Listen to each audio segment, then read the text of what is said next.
Hi friends. ఇవి గోరంట పూలండి. మేమైతే గోరంట పూలంటాము. ఇందులో చాలా కలర్స్ ఉంటాయి. చాలా బావుంటాయండి. దూరం నుండి చూస్తే రోజ్ ఫ్లవర్స్ లాగా ఉంటాయి. ఇవి ఈ దసరా సీజన్‌లోనే పూస్తాయండి పువ్వులు. ఇక్కడ ఈ చిక్కుడు చెట్లున్నాయి కదండీ! చాలా బావున్నాయి. ఇవన్నీ తీగలల్లుకొని ఒక హౌస్ లాగా ఉంది. మా చిన్నమ్మాయి అదే అంటుంది, "మమ్మీ ఇదంతా ఒక హౌస్ లాగా ఉందని." మేమింక బయలుదేరుతున్నాము. బయలుదేరే ముందైతే ఒకసారి పెరట్లోకొచ్చామండి. నాతో పాటు మా చిన్నమ్మాయి వచ్చింది. మా చిన్నమ్మాయి వస్తే ఊరుకుంటుందా, మా చెల్లి వాళ్ళ పాప కూడా వచ్చింది. మా పెద్దమ్మాయి కూడా వచ్చింది. అందరూ వచ్చారు.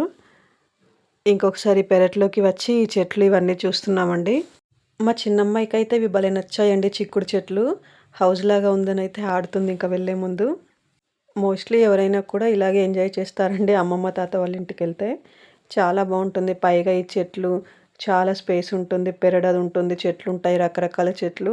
ఒక్కో సీజన్‌లో ఒక్కొక్క రకం చెట్లుంటాయి కదా! చాలా బావుంటుంది. ఇంకా మేము ఊరెళ్తున్నాం అందరమని మా నాన్నయితే చాలా కరివేపాకు, నిమ్మకాయలైతే అవన్నీ తెంపిస్తున్నారండి. బంతి పూలు ఇప్పుడే స్టార్ట్ అయ్యాయండి పూయడం. చాలా బావుంది కదా బంతి పువ్వు.